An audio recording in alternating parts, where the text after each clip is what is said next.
There are three questions that will determine the fate of this war: how it's fought, how it ends, and how the world changes afterward. And I'm going to make three bold predictions right now. 1. The United States will deploy ground troops, and that will force a national draft. 2. Neither Israel nor the United States will use tactical nuclear weapons. 3. The Al-Aqsa Mosque, the third holiest site in the Islamic world, will be destroyed before this war is over. Stay with me, because by the end of this video, you will understand why these predictions are not just speculation. They are the logical outcome of centuries-old prophecy playing out in real time. After being debriefed by the White House, U.S. Senator Blumenthal of Connecticut, a senior member of the Gang of Eight, the congressional body that receives classified war briefings, emerged visibly furious. Here is what he told reporters. I emerged from this briefing as dissatisfied and angry as I have from any briefing in my 15 years in the Senate. I am left with more questions than answers, especially about the cost of the war. My questions have gone unanswered. And I am most concerned about the threat to American lives of potentially deploying our sons and daughters on the ground in Iran. We seem to be on a path toward that. And there is also, as disturbing as anything else, the specter of active Russian aid to Iran. Three critical takeaways from this statement. First, there is no budget, no cost ceiling. This is an open-ended war with no defined endpoint and no defined exit. Second, the United States is already on a path toward deploying ground troops inside Iran. And historically, ground troops on this scale mean a national draft. Third, Russia is already involved, not watching from the sidelines, actively aiding Iran. When NBC News asked Iran's foreign minister whether Iran fears a potential U.S. ground invasion, his response stopped the journalist cold. No, we are waiting for them. We are confident we can confront them, and it would be a big disaster for them. The journalist had to ask again, are you actually saying Iran is ready for U.S. ground troops? We have been ready for this for 20 years. This is not bravado. This is a message. And the fact that the journalist was visibly stunned tells you everything about the bubble inside Washington. The political elite, the media class, the foreign policy establishment, none of them have seriously considered the possibility that the United States could lose this war. That kind of groupthink is extraordinarily dangerous. In 1990, a young Benjamin Netanyahu visited Rabbi Menachem Mendel Schneerson, the leader of the Chabad Lubavitch movement, one of the most powerful and globally connected religious organizations in the world. The rabbi gave Netanyahu his blessing and urged him, speed things up. We need the conditions for the Messiah to come. We must force it. That is not a metaphor. That is a literal political directive rooted in religious prophecy. Decades later, a journalist asked Netanyahu what book he was reading. His answer, The Jewish Wars Against Rome, a history of three catastrophic conflicts in which Rome destroyed the Second Temple and killed or enslaved hundreds of thousands of Jews. And Netanyahu's comment on the book, we lost that war, but the next war against Rome we must not lose. The question is, who is Rome today? It is not Iran. It is not Russia. By Netanyahu's own framing, the modern Rome, the great empire, is almost certainly the United States itself, Israel's closest ally. And yet, here is Israel's prime minister privately framing America as the ultimate long-term adversary. Keep that in mind as this war unfolds.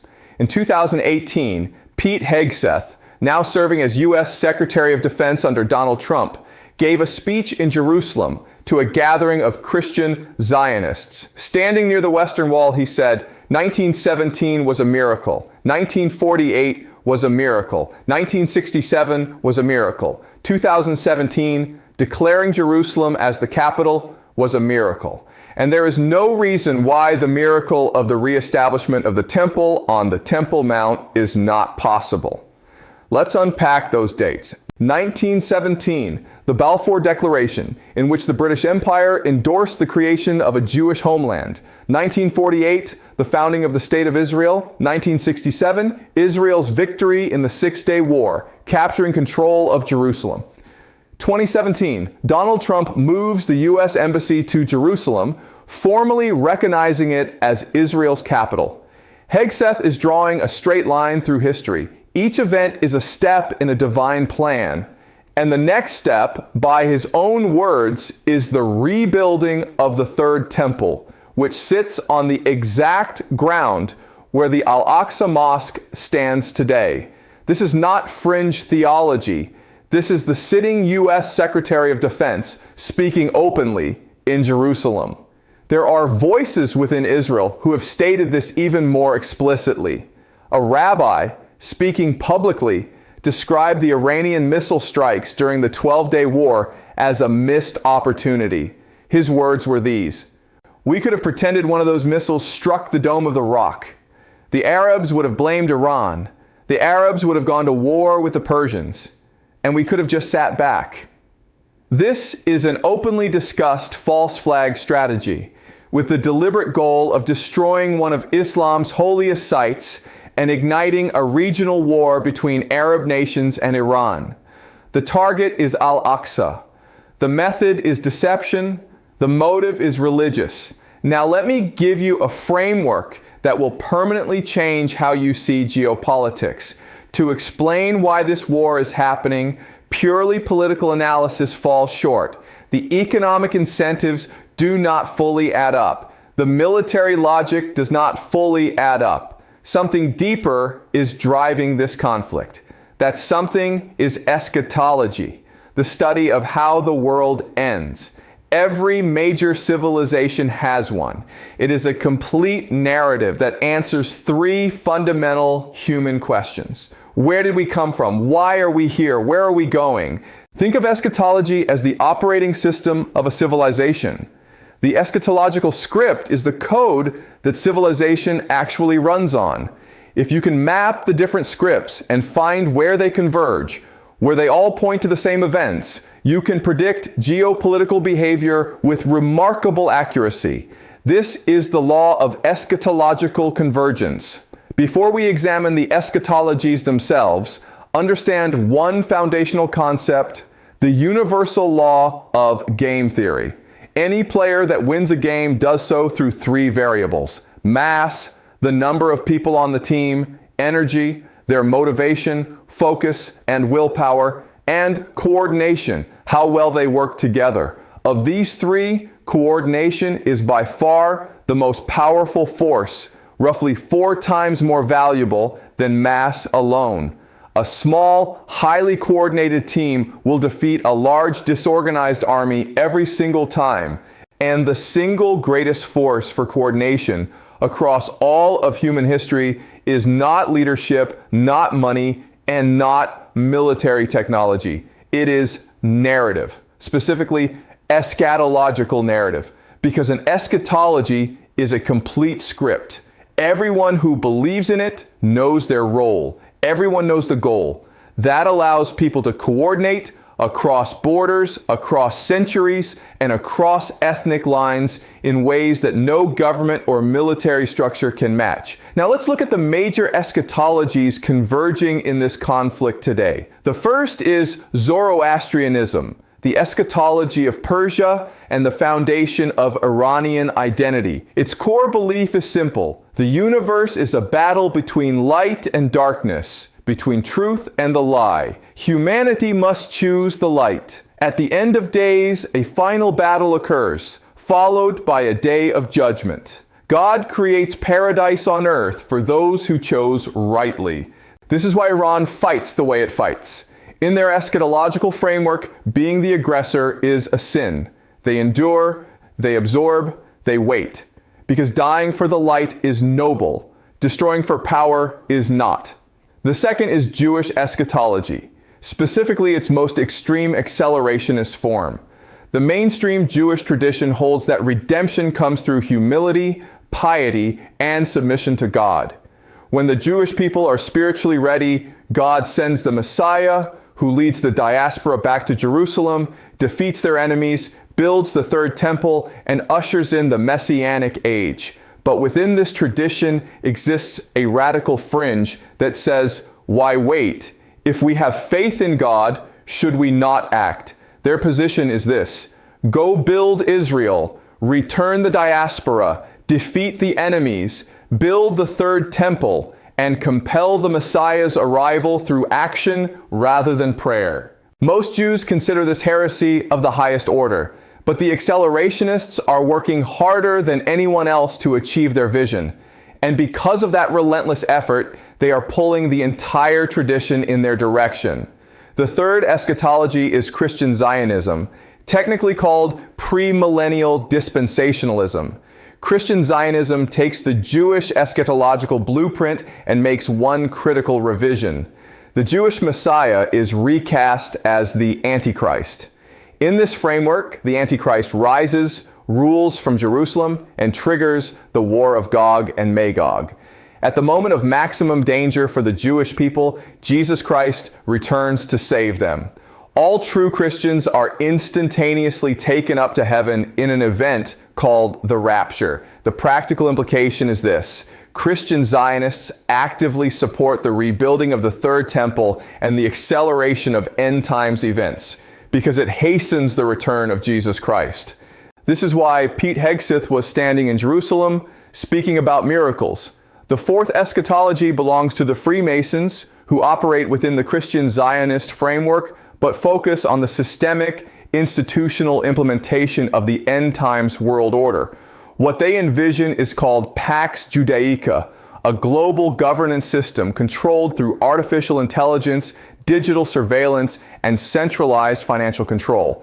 Its features include a one-world government headquartered in Jerusalem, the mark of the beast implemented as digital identity and digital currency, and Solomon's third temple as the seat of global power. The fifth is Islamic eschatology. The Islamic tradition identifies this coming one-world surveillance system as the Dajjal, the Islamic Antichrist. When it rises, Jesus, known in Islam as Isa, will return to defeat it. The Shia tradition, which is the tradition of Iran, adds a crucial element. It will be the 12th Imam, the Mahdi, who leads the community of believers into final victory against the Dajjal. Iran is not fighting a political war. They are fighting what they believe is an eschatological war for the soul of humanity. The sixth is Catholic eschatology, St. Augustine's vision of the city of God, the Catholic Church as the living messianic age. But the rise of Protestantism and the Anglo-American Empire dismantled that vision. For the church to restore the city of God, the Anglo-American Empire must fall, just as Rome fell before it, clearing the path for the church's rise. And the seventh is Orthodox eschatology, Russia's third Rome prophecy. Constantinople was the second Rome. Moscow will be the third Rome, and there will be no fourth. When Russia achieves this, history as we know it ends and a new era begins. The prophecy includes a specific prediction. Russia will defeat Turkey in war, and the Greeks will return to Constantinople. Note, Turkey is a NATO member. This prophecy requires the destruction of NATO itself. Now here is where everything becomes extraordinary. Look across all 7 of these eschatologies. They span thousands of years, multiple continents, and billions of people. And at the critical pressure points of history, they all point to the same events. Here are the convergence points. The Greater Israel Project will be achieved. Not one of these traditions actively opposes it. Most require it as a precondition for their own prophesied outcome. Al-Aqsa Mosque will be replaced by the Third Temple. This is either explicitly predicted or accepted as necessary across Jewish, Christian, Zionist, Freemasonic, and even Islamic eschatologies.